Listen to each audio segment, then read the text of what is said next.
Hello and welcome to Mark in the Park, the program where we discuss the things going on at Urbana Park District so you're more informed about what's going on in your community. Remember, at Urbana Park District, you belong here. I'm Mark Schultz, and we're joined today by Tim Bartlett, Executive Director at Urbana Park District. And hello, Tim. How are you this Doing great day? great, Mark. It's great. We're here to talk about Wandell Sculpture Garden. We're here in the Garden Prairie at Meadowbrook Park. Wandell Sculpture Garden celebrates its silver anniversary in 2023. So let's go back to the beginning. Where did the concept of Wandell Sculpture Garden come from? Very good question, Mark. The first thing I thought about that comes floating back to me really starts with my interview. I was sitting down with the executive director at that time, Robin Hall, and we're going over the Meadowbrook Park master plan, which had largely not been implemented. And one of the things he talked to me about was this idea of an exciting sculpture park. So as I leaned in more to learn a little more, what does that mean? Tell me, I had different ideas of probably formal sculpture gardens and, other images in my head. But when Robin was telling me, he was really trying to describe a different kind of an experience, and that our early UPDAC group from the early 70s, when they were doing very early master plans after the park was recently acquired, had this idea of an outdoor sculpture park. And it was a really kind of an innovative idea. Today, we have a lot of art programs throughout our cities and municipal groups, park districts, forest preserves, and private corporations. But at that time, it was a relatively new idea.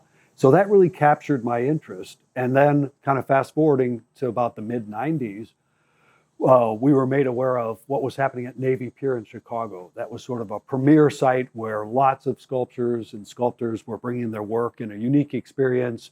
It was underwritten by a lot of large sponsors. So we really dialed in and made visits there and got to know some of the artists. After the third year, according to my recollection of that show going on during the summer, the program ended. And by that time, we had made a lot of contacts with a lot of the artists. They were needing somewhere to go. So we offered up Urbana and Meadowbrook Park as a likely location. And I credit Robin Hall and his early work establishing the sculpture park in trying to get that set up. So it was really a perfect opportunity to bring a lot of high quality art right down to Urbana and insert in the Wandell Sculpture Garden. Now, a little bit of background previous to that, I know Robin had been working with the Wandell family in a conceptual idea about creating this potential sculpture park. It took a number of years, but the family really identified with it, ultimately helped us using their name and their resources to establish the garden. So you can say that the Wandell Sculpture Garden was kind of ahead of its time at the start, but then because of the Navy Pier thing closing down, you almost had an embarrassment of riches because people needed a place to show their work. Absolutely. And I would imagine it also kickstarted other programs in other cities. I think there was a lot of interest just by the number of people that showed up at Navy Pier. So we thought, what if we did that same type of thing where we did a loan program, attracted a variety of sculptures and sculptors to our program, but we put it in a native prairie setting like we have here at Meadowbrook Park. And we got really excited about that because we compared and contrasted sort of that hardscape urban look over Lake Michigan, contrasting with that softer native prairie look that we could offer here at Meadowbrook Park. And after our first round of sculptures came in, it was an instant hit. People came to the park, raved about it. One I wanted to mention in particular that really captured everybody's attention was Tango. Very carefully placed between the border of Meadowbrook Park on the west side and Clark Lindsay to our west side of the park. Fabulous sunset drop in the backdrop on the backside, and it really caught people's attention. And I think there were interested people that wanted to make sure that that piece could stay as a permanent piece of art in Meadowbrook Park. So that really started and solidified our commitment to working in public art here at Meadowbrook Park, and also working with potential donors to acquire long-term permanent pieces in the garden. So we just touched on that a little bit, and I'd like to develop this a little bit further. How do you go about acquiring pieces of art for the Wandell Sculpture Garden and other Park District parks? I suppose it's a lot more than just calling up an artist saying, hey, whip me up a sculpture. Right.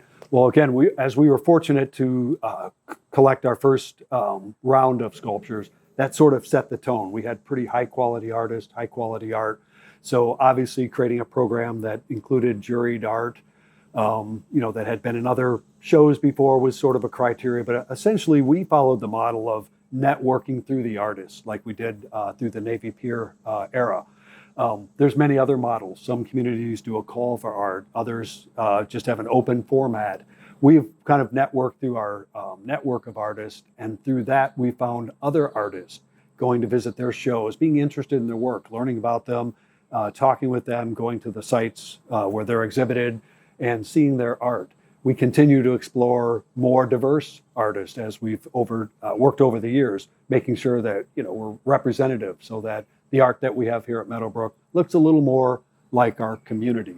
And we have a ways to go. We still want to attract more people of color and get different expressions of public art here at Meadowbrook Park. So it's been very fun and rewarding. We've connected with a lot of people, and I think that's elevated our program to where when we reach out, people are very quick to respond, and they're also quick to share us in their networks. And that's how we grow and meet new artists. Now, these works here, some of them are going to stay at Meadowbrook forever, and some are on loan for a set or maybe an indefinite period of time. How does that work? Good question. What we did is we visited a lot of other sculpture programs. Not that there's that many in the state of Illinois and around the Midwest, but we did visit. Robin did a lot of early exploration. When I got involved, I also did. And many of the groups kind of promote a loan program. And essentially the way that works is after you've established a contact with the artist, you arrange to have the work brought here to Urbana. And the plan is that it would stay for an original 2 years. It could be extended for an additional 2 years with an additional stipend that would go to the artist for the work. And we help try to cover some of the cost in moving and setting up and promoting the art once it's here. So that loan program can be a very short-term 2-year, or in a few cases, pieces can be extended over multiple years. And essentially the way we work it here is we always want to bring fresh art. So keeping the art moving, being aware that we don't want to get too many permanent pieces because then it would be a set collection and you wouldn't be able to introduce easily new art pieces. The other thing we wanted to do is be able to respond if the public likes a piece. Well, we would like to keep it. That keeps people coming, keep them talking about art. So it really is dependent on the art, the artist. Some of the artists need the piece back. It may be going into another show, so they may only have a 2-year window where it can be available, and then they want to place it into another show or move it to another location.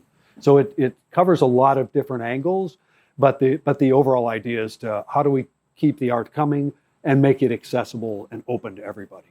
That's an interesting thought that you want to keep things moving and fresh to get new art in. Although I'm sure sometimes people are a little bit sad because they really get attached to a piece of art, but then it has to move out. That's just the way it goes. It does, and we hear from those people. They'll often follow up with calls and let us know how much they loved a piece, or alternatively reach out and ask us if we could do anything to acquire it permanently. And we've done a little bit of work like that. We've had a little bit of success. And I should mention, we've been successful in having a few of our artists actually donate their work to the Park District. And that really says a lot about our staff and our board and our community. We usually have a very good connection. They know Urbana is a really community that appreciates public art. So they feel good about making sure that their piece has a final home here at the Urbana Park District. And people can get involved in helping acquire the art through various donations. And any little bit can help. It's not Absolutely. Something where you have to write a huge check. Any bit can help if people want to participate in helping the Park District acquire or keep art here permanently. Absolutely. One of the things we had always hoped, and we've had some success, but we continue to work and achieve more success, is finding underwriters for our loan pieces. And essentially how that works is when a piece comes, we provide a stipend to the artist of $2,000, $2,500, and we advance the $2,000 to help with moving expenses and to make sure that they're paid. And then we retain $500 on the back end to help them relocate the sculpture if they need, a truck or a crane or whatnot to help them move. So it really helps the artist. I think it's very consistent with other high quality programs, our stipend program, but local residents, businesses could underwrite that cost and help provide that $2,500 to allow us to keep a piece for 2 years. And then it's an additional $1,000 for an extension of 2 more years. So that's another way somebody could help. They could maybe consider, hey, the art is here, but I'd love to guarantee that it would remain. And I'd like to donate $1,000 to help that piece be retained here in Urbana. Someone coming from and maybe an urban setting or doesn't have a whole lot of experience going through parks like Meadowbrook Park might think it's strange. We're out in the middle of prairie, out in the middle of nature, and here are sculptures. I thought sculptures belong in an art museum or in some other outdoor art specific place. Art in the middle of a park. That's an interesting concept. It is, Mark, and I appreciate you calling that to our attention. One of the things that we really feel is very unique about our Wandell Sculpture Garden program is that it is in a native setting, that we are celebrating our natural history of the Grand Prairie here at Meadowbrook Park.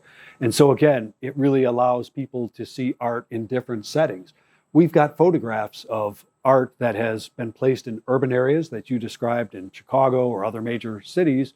And then we see it here at Meadowbrook, and we love comparing and contrasting those photos because it's really the same art, the same artist, the same meaning and the intent, but it often has that transition once it's placed in a natural setting. It takes on new meanings, new forms, new aspects.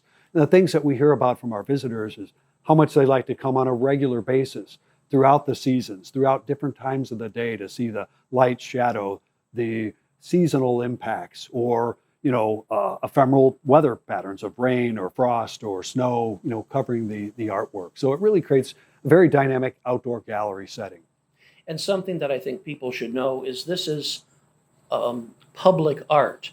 So the Park District wants to hear people's thoughts and ideas and opinions about public art so people can have the most positive experience here at the Wandell Sculpture Garden.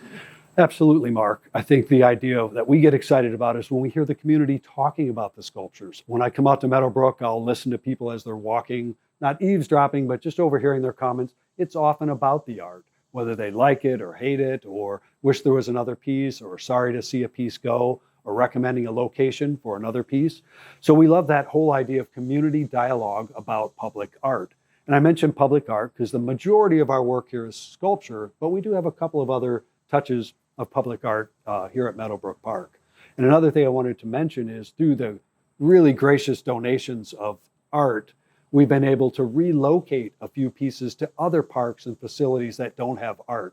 And that's a real beautiful thing because once we get to know the artists, if they're willing to consider donating, one of our goals is to make sure we place art in as many parks that are suitable for hosting a piece and at our major main facilities as a nice touch. And so we've had a number of artists that have donated.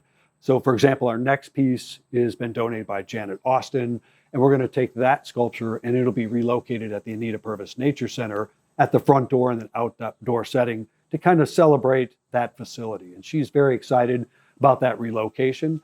So I mentioned that because we have a lot of parks and a few other facilities that could use some art. So we still have more opportunity. They always say beauty is in the eye of the beholder, but at the Park District, we want people's opinions on beauty and about public art. They want to participate in it, yes. A recent example I could think of is I had some suggestions that we should consider more figurative art. So a lot of our art is more abstract or non-conventional forms.